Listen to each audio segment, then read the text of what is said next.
welcome back to Swans Cast, everyone, and a return to back-to-back wins for Swansea after a 2-0 win up in Sheffield Wednesday. Good result following on from a 3-0 at the weekend. Obviously, don't know if any of us saw it coming really, because we were playing so poorly for a while.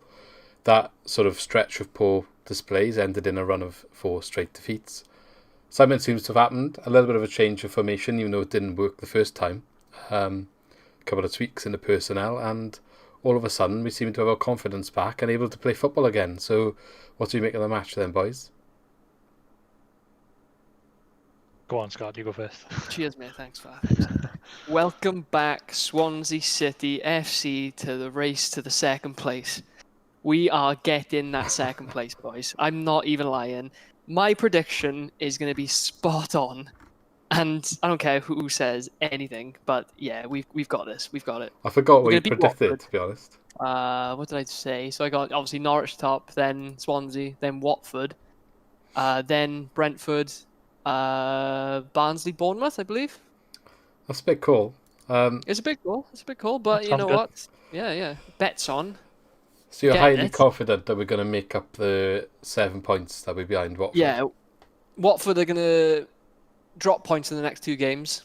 They'll probably win another one. We're going to beat them last day of the season to get second. Calling it, boys. Oh my god, imagine the scenes. If it goes Imagine that the last scenes. game, still, it's You just know who's going to get the winner as well, boys. Do you know who's going to get it? Wilmot. Oh, baby. This is the person that's fucking getting it. Nice Anyway, t-shirt. yeah. Where'd you get that t-shirt from? Oh, it's some place called Swans Cast or something like that. Swancast Media. Check them out on Twitter. They're pretty good. There's a Teespring store. It'll be linked in the description of the video and in the bio on Twitter if you did want to check it out. And to celebrate Jay Felton's goal tonight, like Scott is doing for us right now. Lovely gear, fair play. Yeah. Hey, What do you think of the match then, Lee? Yeah, I'm just buzzing again.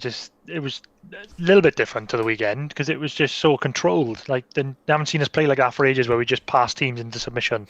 There was like a 20-minute spell in the second half where we just constantly had the ball, and even when they lost it, they were winning it back straight away. So it was just controlled, like from start to finish with me and to a man. They were just brilliant.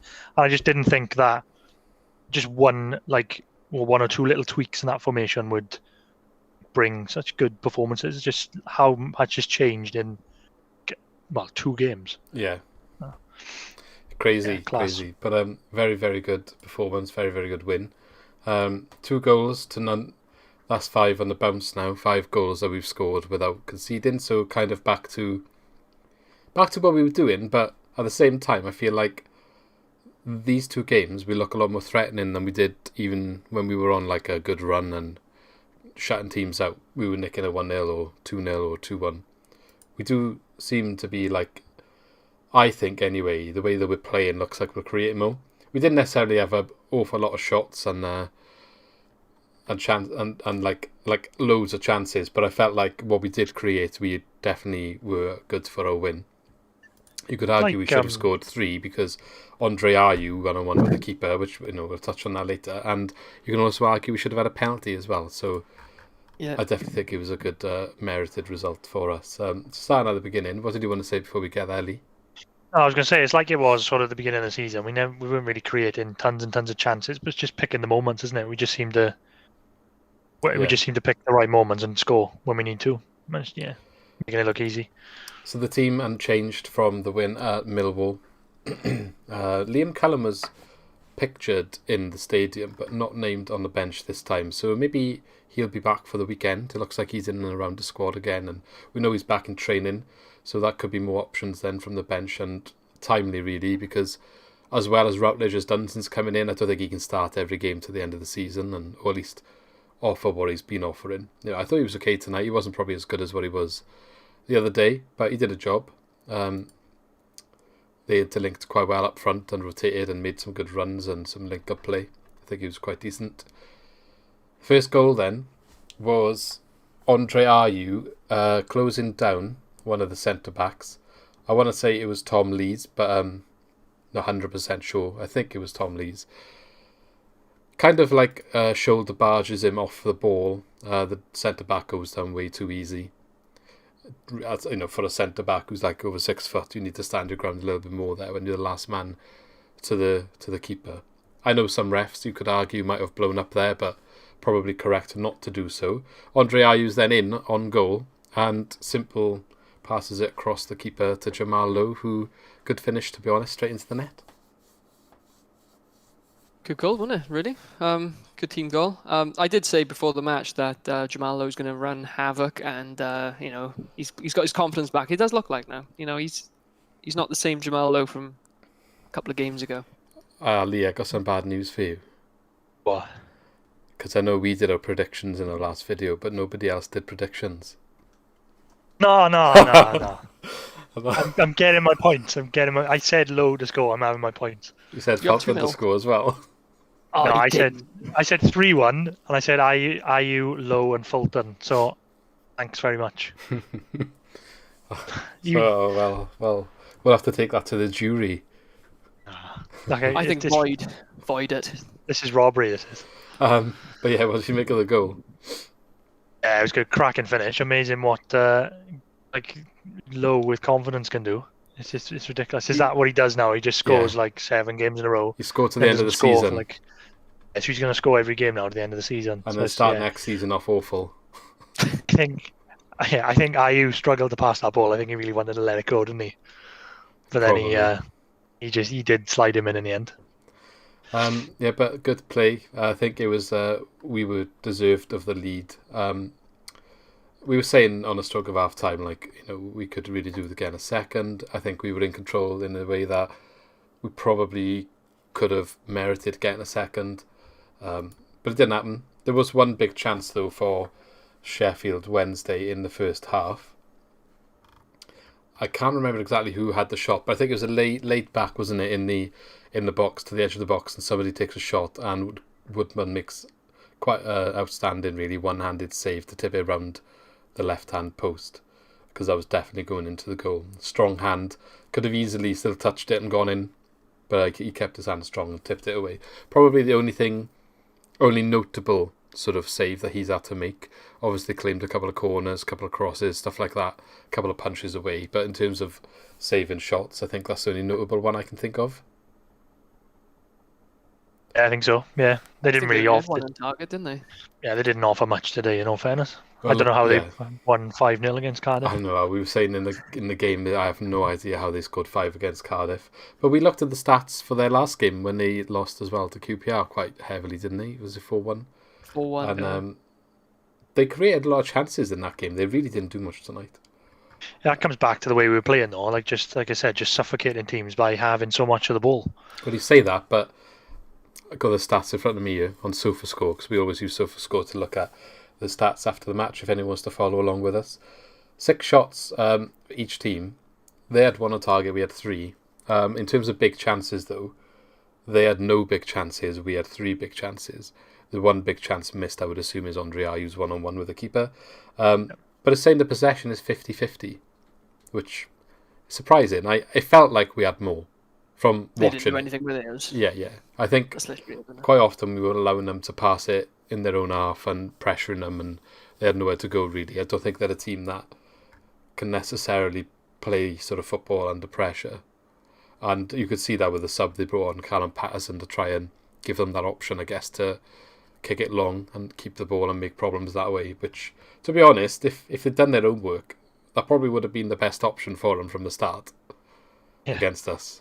But I was going to say, we basically did what Bournemouth did to us a couple of games ago, where we scored, let them have the ball, let them tire themselves out, basically. They're not going to create anything, and they didn't. And, it was quite, I was going to say it's quite a comfortable win, to be honest. It was definitely comfortable. I don't think we really looked at risk after we went ahead. I mean, their big chance did come first, where Woodman's made that save. If that goes in, things could be different. But that happens in every football game. You got to put the ball in the net first, and we did so and never looked back, really. Okay, second half then. Andre Ayew gets a big chance, I think, is the first notable thing. I can't remember exactly how, but he's put through on goal. It was some good play to put him in. The ball it was Matt Grimes, actually, wasn't it? Matt Grimes running. Yeah. He won it back in midfield, played the 1-2 with Routledge, who played it like a first time. you could say hoofball, but it was definitely like intended for a certain target that came off. But he's facing our own goal, and he kind of plays it over the top towards the opposition goal with Matt Grimes running through.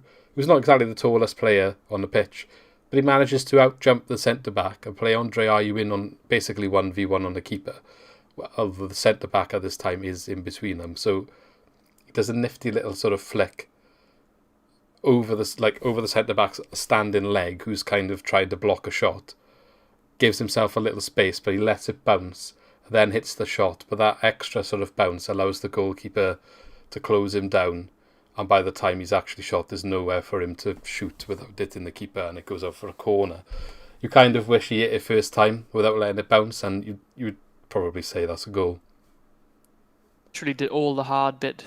Yeah, it was. And he just couldn't. Yeah, he just couldn't just pass around the keeper. All he had to do is pass around the keeper into the corner. Yeah. Really. We watched a couple of the replays after, because we were saying how did he not score, and I think by the time he hits it, the keeper has literally done a really good job closing him down. So I think, well, it's probably, you can only put it low through his legs probably at that point.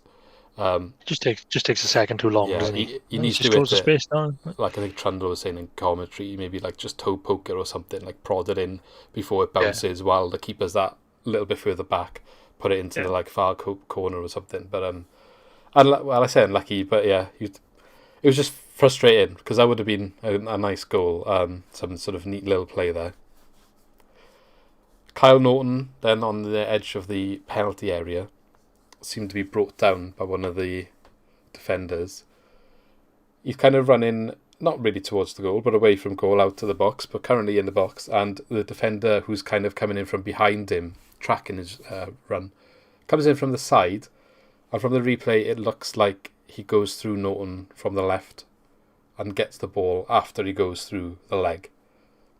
Norton goes down. Oh, yeah. What do we Literally think? took him out first. Yeah, it took him out. It was a pen, but Yeah. Lee? I think.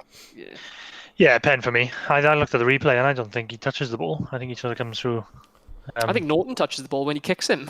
Yeah, I think so. I think he kicks his leg into Norton, and Norton's leg then goes and it's the ball out. There was only one replay they showed, and it only showed it once. That gave a proper clear view, because the other ones, there was players in the way who couldn't really see the leg contact. But the one that they showed from behind the goal, I think it showed clearly that it was a foul. But they didn't show that replay again for some reason. But yeah, for me, it was a penalty as well. A bit frustrating, but I said to you, didn't I, Lee, maybe that's like the karma for Norton's less than certain penalty against Stoke a couple of games ago. That was a penalty as well. What are you talking about? Luckily it didn't actually matter in the grand scheme of the result today. Looking at the final goal then, so do you want to show us your t-shirt again? Batman. Wasn't quite a top bins, but wasn't quite a top bins. There we are, Fulton bins. Fulton bins. Connor Roberts came on shortly before the goal, and it looked like he definitely had like a spark to him. Maybe he wants to win his place back, which I guess is what you want when you drop someone. You want them to show like why they shouldn't be dropped. So that was nice to see. But we were debating what he was going to do, whether he was going to go 5 at the back, whether he was going to go onto the wing, because obviously he got subbed off for Routledge. But then his first sort of impact on the game, he's running through the middle of the pitch, like kind of in a striker role. Runs up with the ball, plays it up over into Felton, who's making a run into the box. By the way, Connor Roberts has made this run through the centre to the left-hand side of the box, plays a cross in, and Felton heads it in. What a delicious ball in that was as well. That was lovely. It was a very good ball. So I'm guessing that was it with his left foot then he played that ball? Yeah, it was. Because I don't really understand how he popped up on the left. He just come on the pitch and he's over on the left wing. I think he's got that. I think he came on as a winger, didn't he? As one of the front three. Yeah. He's trying to have a bit of a free roll. So I think he just popped up on the left, didn't he? Yeah. Like Ayew and Lowe sort of swapping around. I think he just popped up on the left, but he definitely came on to a statement. You could see that was literally 20 seconds after he came on, wasn't it? Yeah. Just burst into the middle. But that's it then, really. Game over. And they didn't even look like, sometimes you go 2-0 up and we'll sit back and the other team will rally and they'll have a couple of chances, pump the ball into the box and make some carnage, but nothing happened really. Like, nothing really happened after that. We were maybe questioning, should Cooper make some subs? Bring on some of the youth like Ollie Cooper, Whittaker. maybe even Leandander felt like a game he could have got involved in. I think even Lee was agreeing to that. Yeah, no, it's hard to be harsh on him because it's like, they've played well again. I just think like 85 minutes, 2-0 up. Bring Ollie Cooper on, bring Dander on, just see what you can do. Yeah. In case you get an injury or something. Just give him some game time. Whittaker. No, Ayew and Lowe were on right until the end. Take one of them off for Whittaker, at least. To give someone a run out. Constructive criticism in a way. It's like, obviously, he's on the bench because he obviously wants to blood him into the team and Whittaker as well. He's spoke a lot about him being one for the future. So if you're comfortably in a game and it looks like you're in control and you're going to see it through, what's wrong with giving him a bit of experience so that maybe one day in the future when you've got to put him in because you need to, there's no other option, or you need to rely on them for whatever reason, they've had a bit more experience. Because then you'll be regretting the fact that you haven't played them more, and it's like, oh shit, I haven't got any midfielders left, Ollie Cooper's got to start. If we had an injury crisis, for example, or a striker crisis, which, to be fair, realistically, we're only 1 or 2 injuries away from like Whittaker having to start every game. So a little bit more experience isn't going to hurt there. And especially with Liam Cullen coming back into the fray, like who drops off the bench, you'd argue is probably going to be Ollie Cooper. And if you're Ollie Cooper and you've been on a bench for 20 games straight or so and had like 2 minutes in total where you probably didn't even kick the ball, you'd be a little bit frustrated, wouldn't you? Yeah. I'll take off Ben Harmer, no keeper allowed on the subs bench. Back of that. Maybe it'll be Freeman that drops off if Roberts or Norton are swapping. To be fair, it's good what he's doing because he can play the back four, and then if he brings Roberts on as a winger, you can do both on the pitch. You can switch to a back five. Yeah, you can.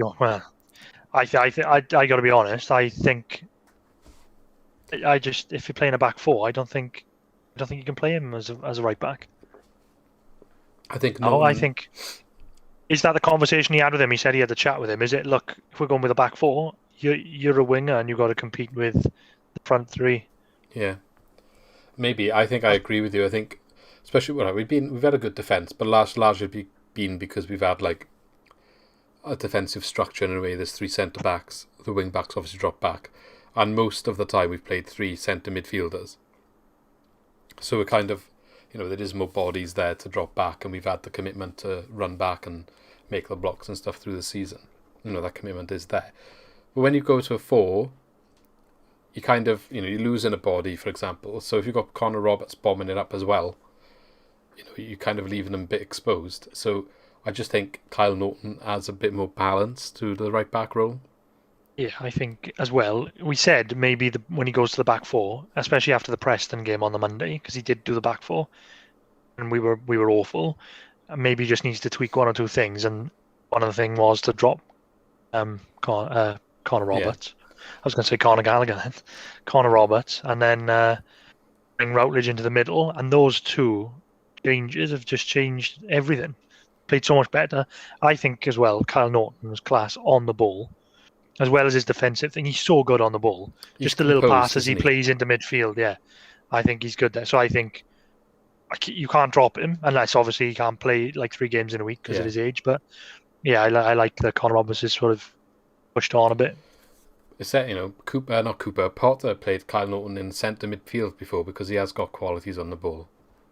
I remember his goal against Millwall away. Just turned on it. Yeah, class. Scenes that was. But yeah, he had another good game today, like he did on the weekend. But I think also Ryan Bennett had another solid game, like Scott's already mentioned, key block.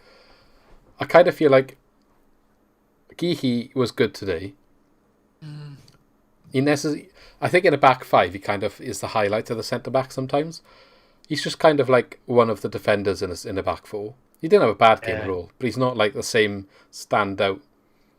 Maybe it's because he can't necessarily do his forward runs, which he does quite often from 5 at the back. And maybe that's why you don't notice it. I'm not criticising him at all. He did a good job today and he had a good game. And his stats that we're looking at also, in terms of defence, he was solid. But I think he is better in a 5. But at the same time, he's still a solid player in a 4, and I wouldn't drop him at the moment. I still think he is a young player still, but the only thing I wouldn't say criticise, but need to improve on in his game is that he does like to jump into tackles a bit too much, and I think he just needs to stand off him a bit. On a back 5, like you said, completely fine, because you've got that room for a little bit of an error. But in a back four, you just stand on him, on the attackers. He's not going anywhere. He's a big boy. When he played in the back four on Monday as well with Cabango. Monday, with Cabango next to him, he didn't look as solid either. He looked a bit lost. But I think having Bennett next to him, having Bennett next to him in the back four helped. I think because he looked a bit more solid today. But as you said, a bit more. Yeah, this is the third one in a row he's done it, and I think each game he's got better in this system. So if that trend continues, maybe we'll start seeing the levels of when he's played in a 5. He's just adjusted to this. Because like we said, he plays a 5 when he plays for England as well. And I think Chelsea have even played a 5 for a number of years now. Like under Conte and... Who's the other one after Conte? The one you went to Napoli. Yeah. Did he go to Napoli? Sorry. He came from Napoli. Oh, okay. Yeah, so they've also played in a back 5. So it's just learning, isn't it? He is still young and you're not done bad at all. But like you said, having Ben next to him has been good. In the first half, I think he did make some good recoveries where the ball in the midfield maybe went a bit loose and he did step forward and make some good recoveries. So credit there. I think Manning probably had a bit of a poor game out of the all of the defenders. He was probably the one that was a bit off the pace. He wasn't awful, but he just seen him play better. He gave the ball away a lot, didn't he? It just seemed like, especially in the first half, there was just a lot of short balls where it looked like there was an opportunity to get out and he would misplace the pass, or he was a bit short, or he just seemed to give it away a lot. It was that 1-2 with Woodman, wasn't there, that he kind of played Woodman into a bit of trouble, and then Woodman made it worse, and then Manning also then didn't deal with it properly afterwards. Then it was also that sort of ball where he had to win that sliding tackle and didn't come off on top, and they had a break in the second half. Look, he went in for it and he tried. It's one of them where you say, like, if that ends in a goal, the ball was given away by someone else, but you feel like coming across, he needs to win that ball there. But, we won 2-0. We're just looking at picking at things, really. Not an awful game by any stretch of the means. Looking at the midfield then. Felton, Grimes and Horahan. I think out of the 3, Horahan was quite quiet. Don't think he really did much. However, the other 2 I thought were outstanding. Jay Felton, 3 massive tackles and a goal. I know you like them tackles, Lee. I love it. And I have to rephrase this, but I love a good tackle. You do. I love a good tackle. It's just like he's the only one in our midfield that does that. Yeah. There was 3 perfect tackles. 2 of them he won the throw, didn't he? Yeah. On Barry Bannon, and he was just losing his head in the end. One of them was I think it was the second one that he did. Sheffield did 2. One of them I thought was a foul on Lowe. He went in a bit hard on him, but Lowe kept the ball, kept running through. I think ref played advantage and then forgot about it. I definitely think that should have been a yellow. And then as Lowe tries holding it up, someone else came in and absolutely smashed him as well. But to be fair, won the ball. But he did smash him. He definitely was like, I'm you. And I felt then, looked at those 2 and was like, do you know what? Fuck this. Fucking having it. Yeah. Doesn't the thing is with Fulton as well, he doesn't seem aggressive. He just seems to just go in and take someone out, and then he's just kind of He's a quiet guy, isn't he? Just has a streak in him. It's just, you can see that he's probably ticking over his head. He sees the ball going in for attack. He's like, this is my time now. Yeah, so switches it on. Lowe loses the ball. Bannon's coming away with it, and Fulton's like, you know what? If you guys are going to do it, I'll show you how it's done. And absolutely smashed him as well. And then we won the throw-in out of it, and then Barry Bannon was not happy in the slightest. And I just thought it was brilliant, to be honest. So, yeah. That was game 1 there. They were gone. When he made that tackle and Barry Bannon's head was gone, they were done then. I'm not sure we had official man of the match, but SofaScore gave it to Fulton. He did also score. He's fucking class, that's why. Yeah, no, he had a solid game. I can't argue with that. He was everywhere, to be honest. I can't sing his praises enough at the moment, because you were saying about the tackles he does, where he just takes man and ball, and then all of a sudden he'll be at the other end of the field doing a flick Scottish Iniesta. There was a back heel up in a corner as well. And then he's scoring a goal then as well. So 1 sec, boys, 1 sec. Just God, I'm gonna get censored by YouTube now, mate. Nice face though. I'm glad everyone is there a knows. mark on that t-shirt, Scott? Yeah, let's stand up again. Oh, the white in's all right. all white. Don't like it. Okay, Matt Grimes, I also thought was really good today. I thought he was spraying the ball well. We were saying when we really kind of worried if he got injured, because obviously he went down at the end of the match. We were saying I don't know how we would play without him in our midfield. I'd be quite worried if we came the run in now and they're like, oh yeah, Grimes is not available. I just don't know who else does his job. I know. Yeah, I don't know who I would replace him with, literally. Because it would have been Smith early on in the season, but he's gone off the pace a bit, hasn't he? So I just don't think he does the same job as a Grimes, though, really. He doesn't spray the ball around as well. I think we take him for granted a bit. He's there every game, isn't he? And he does the solid thing. But more so tonight, I noticed just wins everything in front of the back four. Yeah. Literally everything tonight. Everything that fell in that pocket, he was coming away with it. And he was similar on Saturday as well. Yeah, that Leon Britton type of player. I was going to say, I'm going to say this. People don't like it. People don't like this comparison because of Leon Britton's legendary status and a Swansea icon. But he is the Leon Britton of this team. And he does a lot of the same job. And he does a lot of the same standard. I don't know, people are going to say, oh, you can't compare him. Leon Britton's a legend. He's just with this, that, the other. Maybe he's not as good as Britain, but few players are going to be in that role in the Championship especially. But he's as good as we're probably going to get at the moment to someone like that, and I think sometimes he is underappreciated by our fan base. He does mop up well. He sprays the ball around well. He's got he could do a Shelby sort of over the top ball, accurate, not just a hoof. Yeah, but if you watch so many of our goals, the play starts with him. It's the same as the good Jamal Lowe goal against Millwall. It starts with him winning the ball on the edge of the box. And if you go back and look at most of our goals this season, they come through him at some point. Yeah. I worry when I didn't really think of it until obviously he went down, didn't he, in the second half, and I thought actually he's badly injured here now. That's a massive loss for us. I don't know who comes in. Our whole game changes then. Yeah. Which is a bit of a worry. So he had 88% passing accuracy tonight. Key chance created, which would have been the one if I would scored a goal, he would have had an assist for that. And it's quite funny because out of all of his aerial duels, which isn't his strength, to be fair, he's not that tall. 1 out of his 5 aerial duels won, and it was the one that would have resulted in the assist. But that's making a difference at the end of the day. But he won 4 out of his 5 ground duels. So back to what you were saying, Lee, mopping up in that middle, he's winning everything. The same going back to Britain though. I know, saying maybe not the same player, but he definitely does that role because that's what Britain did. He wasn't tall, but he just did enough to put people off winning headers, didn't he? Yeah, exactly. That's what Grimes does. He doesn't win the header, but he does enough to disrupt it. So we got 1 clearance, a blocked shot, 3 interceptions, so again mopping up, 2 tackles, and he was not dribbled past once. And then again, just highlighting again how good Felton also played. 5 out of 7 ground deals, 1 out of 1 aerial deals, a clearance, a blocked shot, 4 tackles, and a fucking goal. And a goal, yeah. 73% pass and accuracy. That's just our curiosity, because we said Horahan had a quiet game.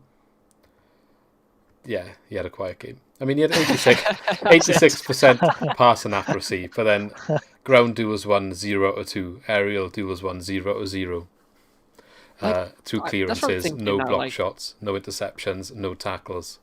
He just wasn't involved. He's just not getting in the position as the other two. Same in the last game as well, wasn't it? But it comes back to what we said though a couple of videos ago. It's harsh criticising him because he should probably be playing in a cam role, not as one of a flat 3. That's kind of probably why he's not getting stuck in as much as the other two, because they are deeper midfielders now. Whereas Horahan's probably used to being more creative. So, I don't know. Say what you want about that, but that's kind of the way it is. Same as Jan in it, same as Dander if he's there. It's the same thing.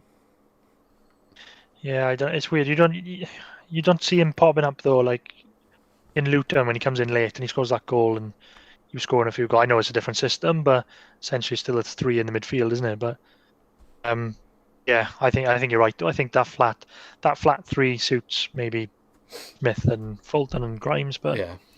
I think it Dander and Horahan probably struggle to to get into it. But he's been playing. He's been playing all right though. I know he's been a bit he's quieter. not awful at all, but he's just not as like the other two. He's not as out. That's what I'm trying to say. Yeah, that's fair. Front three then: Jamal Lowe, Wayne Routledge, and Andre Ayew. So obviously Andre Ayew we already spoke about. Probably should have scored a goal. However, he did get an assist for Jamal Lowe scoring, which, like Lee said, he probably wanted to shoot himself, but his selfish side of him didn't stay, and he passed the ball. And basically, Jamal Lowe, if he missed, there would have been an issue. I mean, he finessed it in, and I was a bit like, did he need to do that? He could have just literally passed it into the net, but it went in. That's all that matters. He's confident now. Yeah. Yeah, come on. You could have got down on the floor and headed it in. Routledge probably a bit quieter than he was against Millwall, but he still had an impact. He was linking up play well and causing issues. His older play, not necessarily physically, but when he's got the ball and he's got himself in a strong position, his footwork is just probably better than anyone else on the team. There was that one in the corner by our own corner flag, wasn't there? And there's like two players coming in trying to get the ball off him. A bit unlucky in the end that we ended up with a corner. It looked like he managed to win a goal kick. It's weird saying win a goal kick, but obviously that would have been a good result in the situation. But you can just see how nifty he is with his feet, and he's definitely changed our fortunes around since he's come into the team. The thing with Routledge, though, he doesn't need a big standout game. He does enough to put off the other team. Like you said, before, normally we have how many people marking Andre Ayew? Loads. Yeah. Routledge on the pitch, it makes defenders think more. He's the most experienced on the pitch. He can make things happen, but he just doesn't need to do it. He just doesn't. He just brings that element. It's great. He's asking different questions. He's allowing Andre Ayew onto the left, the right even. But I felt he wasn't necessarily as wide as what he should be. Don't know how you felt about that. Yeah, I think more so tonight though. They were swapping around. We were looking at the game and we were saying like, look, Routledge is out on the right now, and Ayew was sort of in midfield, and Lowe was out on the left, and then Lowe was up front at one point. You just see them all swapping, which is what we said in the video previously, and obviously we said Cooper's still watching, so cheers, Steve. But I think big fan. He definitely watches everything we said. Don't forget, guys, click that subscribe button and be like Steve Cooper. Be like Steve. That's the t-shirt that is. Be like Steve. You want to get one with Cooper's face. Beautiful. But I can't remember what I was saying now. I'm just thinking of Steve Cooper's face. I know. You have dreams of that. All right, mate. Calm down. No, he deserves it though. Going on to that though, while we're on Cooper, just tweaking that formation, bringing Routledge in and doing that, just like genius. Look how it changed so quickly when everybody wanted him shot like 2 weeks ago. Yeah. No, you're right. Yeah. Where are they now? I bet they've gone so quiet, haven't they? Like, I need to go back and see who the hell said Cooper out. I bet they've been deleted, all the tweets. Probably. Yeah, probably. I'm sure everyone knows who they are, and they'll be back as soon as we lose one more game, guaranteed. But at the end of the day, guys, you're just not going to win every game in any league, whatever you're in. When was the last time that happened to anyone in a competitive league? It just doesn't happen. Yeah. Get used to losing sometimes. You'd enjoy football a lot more if you can deal with it. But yeah, we're not here to talk about the negative stuff today. We've been waiting to talk about wins, and we're doing it. So going back to the front three though, that works so well, doesn't it? Do you think it'll work if he has to drop Routledge and play Roberts? I don't know. I don't like Ayew in the middle. I think I'd rather Whittaker come in for Routledge if they're going to make a change. Yeah, I think he'll do that next game. I mean, what was it? Tuesday. They got Saturday. So Saturday Wycombe. Routledge probably. He only played 60. When did he get subbed? Routledge went off on 73rd minute. So 70-minute game. Did 80 on the last one, didn't he? So maybe he'll start again. I mean, I don't see any reason. If he could play, there's no reason to change. I don't think. There's 5 goals they've scored with this lineup. You won't change anything about the next lineup now. Yeah, we're at home. At home to Wycombe, who are bottom of the league. So yeah, for fuck's sake, Luke, don't say that. I think he'll have to make a change somewhere. I think he's going to have I think, because he's got another game on Tuesday, the 2 home games. I think he's going to have to manage a squad between these 2 games now. That's what I mean. I would say maybe if they're all fit, I would play the same team for Wycombe at home. Yeah. Secure the points, and then make changes maybe for Tuesday. Yeah. Which is I would QPR do away. the opposite. I'd do the opposite. I would make changes for Wycombe because I think QPR is the harder game. It probably is, but I think Wycombe's still a banana skin. They've come into a little bit of better form. Like they're probably in the best form of the season for Wycombe. You know, they were quite far adrift of like relegation, but now they're only 2 points behind Sheffield Wednesday. So they're probably not going to stay up. Don't get me wrong, but they're like. It's probably a case of if Rotherham win their game in hand, which they're playing. I want to say They're playing tonight, don't they? now. Are they playing now? They lost. No, they They're won. They winning. won. Yeah, I was they gonna won say. 3-1. 3-1. Well, they won tonight, so yeah, that's not helped them out at all, is it? So if they lose to us, Wycombe could pretty much be done. Do you know what I mean? So Wycombe might be coming and like trying it, giving it a roll, and Akinfen was probably going to score. On that note, how are Rotherham so far behind the fixture list? Oh, they had loads of COVID loads of- things, didn't they? Yeah. And, Loads, right. yeah. Yeah, Pitch fair enough. was waterlogged maybe once. Isn't one of them Brentford? We were wondering why Brentford hasn't played tonight. Oh, is that theirs? I think okay. one of them is Rotherham, so obviously they couldn't play. Yeah. Don't worry, Rotherham going to do him over. Well, they need to, because they got 2 games to make up on Coventry, and there's only a 3-point gap, so... They got a better goal difference. They only need 1 game, don't they? Yeah. Oh, shit, no, sorry. Oh, yeah. I'd be struggling as well. They're It's down going to there. be a tight run in down there. Derby as well, they're not out of it either. And Huddersfield even. There's a couple of teams that could still go down. Birmingham beating us probably saved them. Yeah, I was going to say, they were right in the bottom mix, weren't they? And then, welcome. I think in lads as well, going back to like those 2 games, and especially with the run of form we're putting in now, I wonder how important those like last minute goals in those 2 games are going to be. Yeah, so 2 let's talk points. about that actually before we end the video. So yeah, 2 points, like you said, we would potentially have. So what, 77? So what's that, 5 points behind Watford, and then if bringing back the point Scott made, they've got to play us and Brentford. So if we both won, And us and Norwich. Brentford, they'll also play Norwich, which is why like it's still doable. It is still doable, and Watford's next game, they've had this really good form, but think of what happened to us after we lost to Cardiff. We were lost 4 games in a row, yeah. Yeah. Watford's next game is their equivalent, so it's against Luton. That is their Swans Cardiff. And Luton, they're all right. They're in the mid-table. It's a game that, being a derby as well, that could easily be like a 1-0 Luton or something. And if we manage to then beat Wycombe as well, that just puts the pressure on, doesn't it? Hey, Levi, coming second. My prediction is absolutely coming true. I got to be honest, I'm getting excited. I'm getting excited. Coming in again. Look, Getting excited. I don't want to say this because the last time we did this thing, we went on the 4 losing streak. But they've turned it around. Well, I think realistically we got to win. How many games we got left? we could be that team that's come into form at the right time. Do you know what I mean? Maybe their form came too early. Probably need to win 4, don't we? Really? I would say you just got to aim to win all of them now. Well, yeah. Well, if they win, I think if we win all 5, we probably will get second. Because they play.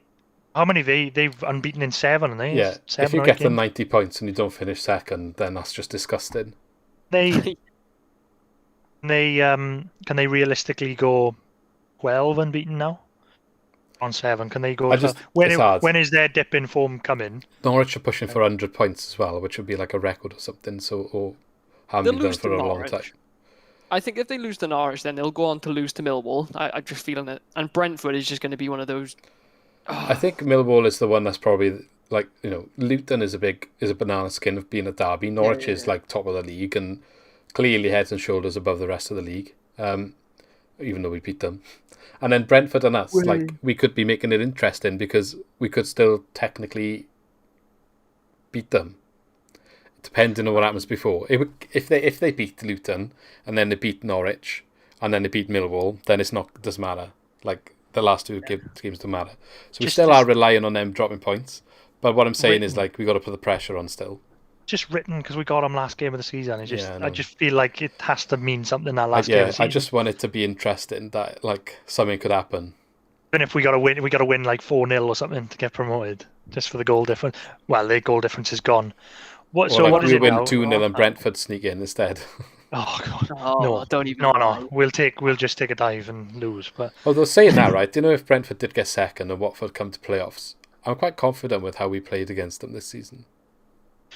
My bold statement is we'll either play Watford last game of the season to get second, or I still think that we'll have Brentford in the playoff final. Yeah, That's what I think. I don't want Connor Roberts headbutt manager Thomas Frank as well. Fuck him, have him, prick. I'd love to see it. I'd love to have Brentford in the final. Yeah, well, and Wembley opens. Yeah, go on, yeah. That's cool. Don't forget, guys. Though, obviously, as the scene changes in the Championship League table, we will bring you up to date with everything. So keep in touch with our videos, and we'll tell you how it's going, tell you what we need to happen for the Swans to get where they need to be, and keep you up to date with how the picture's looking. But we're going to touch on the Wycombe game now briefly. We usually would do a separate video for the pre-match, but we're going to add on to the end of this one. Just a bit tight on time this week. So if you have stuck around to this point, cheers. Thanks for watching. Got a little bit more to talk about before we finish. So what do we think then? Wycombe team. 3 points. What changes would you make? Yeah, 3 points definitely. But what changes, if any, would you make going into Wycombe? Wits up front for routes. Would be the only change I would make, actually. I think, maybe Bennett for someone else as well. To bring Cabango back in back? after he'd been a naughty boy. Maybe put Lats in. Never know. Lats is a good I player. feel like he hasn't played for a while, has he? Yeah, I feel like Cabango come back onto the bench, but in terms of just showing discipline and Lats has got to start over him. Yeah. I don't know. I'm struggling with it. I don't know. Yeah, no, I agree with you. Because he could have derailed everything. Like, imagine he caught COVID in that situation. Same thing happened with Josh Adams in the rugby. There's got to be a repercussion to show the seriousness of it. And I think it's a good thing for the club to show that they take it seriously as well. I think other clubs haven't. Like, Jack Grealish has done it like two or three times, for example. And then because he's their key player, their star player, like, the manager comes out and be like, yeah, well, like, he's going to make mistakes, this, that, the other. Whereas the clubs, like, sent Cabango home from training, do you know what I mean? And probably a little bit more to it than that has not come out in the press.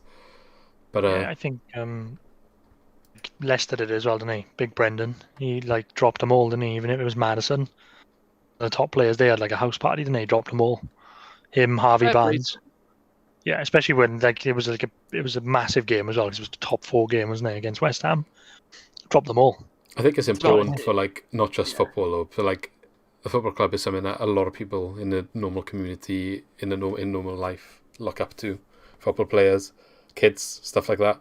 So if they see Cabango breaking the rules, and then they're told, like in school, like this, that, the other, don't do this, don't do that, make sure you're in your bubbles. Why? Then they're like, yeah, well, they're not doing it. I want to be a professional football player. Like, why does he not have to follow the rules? Do you know what I mean?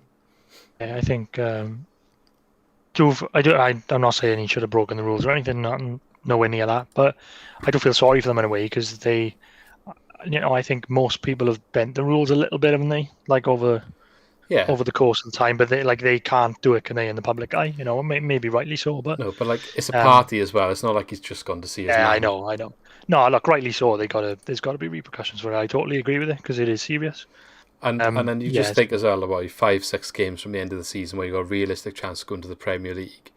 Yeah, that could have had, if he had brought it into the camp. Like, imagine that we could have, if COVID went through the camp. There's no time for postponed games now. Well, yeah, exactly. I don't know what they would have done. They would have had to have postponed it or something, wouldn't they? Could even have waited a couple of weeks for a start. Stuff is going to, like, relax and open up. And secondly, the season be finished. So he's going to the Euros, isn't he, as well? Yeah. So I feel like I feel like, especially at a young age, he needs to, like, learn. One game being dropped, lesson learned, I think. But what I'm saying is, yeah, he can come back into the picture. But I think it's harsh on someone like Latabodia, who might be on the bench today, if he just skips back right ahead of him. I think, like, okay, he's done something wrong, so, like, you have a go. Yeah. That's just what I think, anyway. Yeah, I agree. Yeah, I think it would be harsh to just drop him out. I do on terms of the changes though. I don't know. I'm torn a bit because we were saying earlier, me if they should change it for the Wycombe game because obviously Wycombe where they are, and then change it for QPR. But I think maybe just for the consistency and the run that they're on, just keep it the same. I think if we're going to make changes, maybe I would consider Bidwell coming back in. Wycombe are going to be a little bit more physical, and maybe Bidwell can come back in and then man in for QPR potentially. Thing is, go on. I was going to say the thing is, I was thinking about Bidwell. I think it's the same scenario with Roberts on the other side. I think they suit the back five as wing backs, but I think Bidwell in a back four as well isn't that great. Maybe, but we haven't seen it, have we, this year? No, I know, but previously when he's been in a back four, it could not be. being Could well, be yeah, right. yeah, we could, yeah, maybe that may be one because like Manning wasn't great. There you go, especially going forward, but yeah, maybe bring Bidwell in. So I always thought Bidwell is better defensively than Manning, and well, yeah, I don't know. Maybe Wycombe is the time to see if he's able to do it, because you'd argue every other team, if you're looking at the league table, is going to be a more difficult challenge. So if Manning had an injury, he'd have to come into that role. So yeah, I would just. That's just one of the ones I would maybe look at. The other one is maybe Horahan. Myth maybe. Dander. Two options. If you're going to play him, I would like to see him pushed a little bit more forward, especially against a team like Wycombe. But yeah, I wouldn't mind Dander coming in, but same. Not if it's in a 3. If he's leaving it as a 3 where Horahan played today, then it's got to be Smith. But otherwise, if you're going to go and try and play through Wycombe, because I think definitely there's going to be opportunities to do that, then yeah, I would push Dander forward, and I wouldn't mind starting, especially at home. But I think he'd probably keep the midfield the same, to be honest. Again, then if Routledge can't play another match for fitness reasons, for me it would be just a Whittaker straight swap. I wouldn't want to put Ayew back in the middle. But that's just the ones that I would look at. I think Norton has got to stay. I think as harsh if you drop him, he's been very good since he's come there. And I know Roberts has got a bit between his teeth and wants to maybe keep his place, but I think you've got to come on and do the same again. So it's mad, isn't it? Because just by these 2 games now, you can't drop Norton, and Roberts was arguably like player of the season. But that's good, isn't it? That's good competition. Yeah, I know. That's what you want. It's class what he's done. Can he get back in the side? I don't know. If Norton is fit, I don't think you can drop him. If one of the front 3 is not working properly, then I would just bring Roberts on for right wing. Change that up, in the game. I think he'll ever do start. it though. For some reason, I don't think he's ever gonna push him forward like that. Well, he did come on today. There, it's just because we scored a goal so quick. I think we kind of went a bit more conservative straight away. But he definitely brought him on in that forward position. Worked twice now though, because he brought him on Saturday, and they scored, didn't they?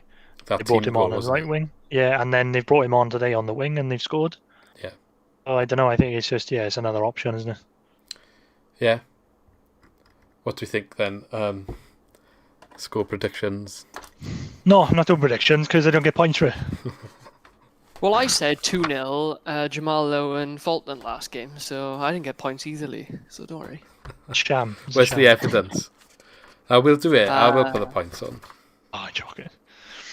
But you have to have it, mate. But I blame Luke for not asking everyone's predictions. Everyone knows the score. We do it every match. I just don't know when you wanted them, that's all. I was thinking about it a lot, and then I was like, oh, you're not even asking from the prick. He got his tactics board out and everything. He was stewing over it for all week. Do you know what he's doing? He's like, oh, no one's gonna give. I want to be top of the table, so I'm not gonna ask for predictions anymore. It's just gonna be Lee and Luke. I am top of the table, boys. Oh, he is top. There we are. There you are. Oh, I won't be after tonight though, because Lee's prediction just smashed it, didn't boy. he? So you got the win, and you got 2 goal scorers. That's 8 points. That's why I want them. That's why I wanted those points. After you said about the goal scorer points, I've changed my game. Changed my tactics like Cooper, and I'm 8 points straight away. I'm going to run a form. What are we saying then? Back 4. What are we saying? Wycombe, they got to be Wycombe at home.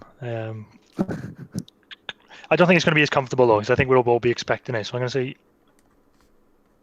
I want to say 1-0, but because the goal scorers give me more point, I'm going to say 3-0. Oh, fuck it, I was going to go 3-0, you prick. He does, that's what he's doing now. He's just going to say heavy score lines and then name a bunch of different people to hope for the best. 11-0, goal each. Right, No, that's I think disqualified. That, actually. Literally, can you actually... fucking do it. All 11-0. Serious prediction. I actually don't think it's going to be as easy as it was last two games. I'm going to say 1-0. 1-0. Ooh. It's going to be scrappy, so I think maybe... Oh, I don't know. Connor Roberts. Interesting. Very. Fucking hell. Well, especially because you're saying don't start him. Yeah. You're going to come off a bit. No, I just don't think it's going to be as easy as it has been. I think it's going to be... They're going to settle in, aren't they? What are you saying, Scott? I'm going to go 3-0. Fuck it. Oh, I was going 3-0 as well. I just wrote it down. Oh, you're all going 3-0 with all the different scorers here. Woodman, Bidwell. I was going to go Freeman, Ollie Cooper, and...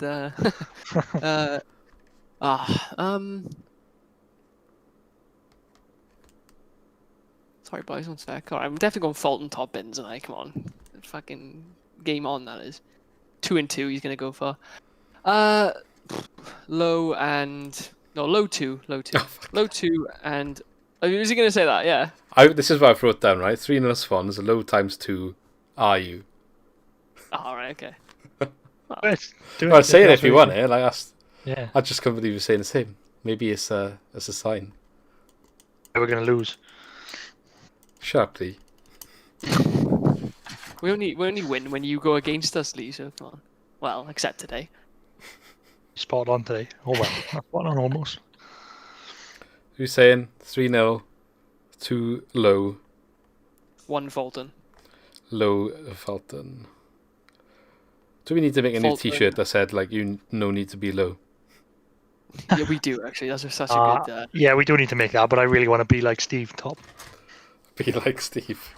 Getting losers, we're getting promoted. That's what you need on there for Steve. Any ideas for T-shirts, guys? Let us know in the comments, and we'll try and bring them to you. But on that note, we'll call it a day here. So cheers for coming, Scott Lee. And probably do the post-match of Wycombe on Sunday if you guys are around. So catch you then. Thanks for watching, everyone. As always, leave a like if you enjoyed. Comment. Get involved in the comments. Let us know about the last game. Let us know your prediction for the next game. And don't forget to subscribe and like. Thank you very much. And we shall see you in the next one. Ta-ra. See you soon. Thank you for watching. Don't forget, if you enjoyed the video, to click the like button to help us grow. To keep up to date with all of our new uploads, hit the subscribe button and push the bell to ensure you are notified of all of our new videos. As always, engage in the comments and let us know your opinions on what we discussed today. And if you want to support us directly, check out our new merch where you can find some awesome Swansea related t-shirts.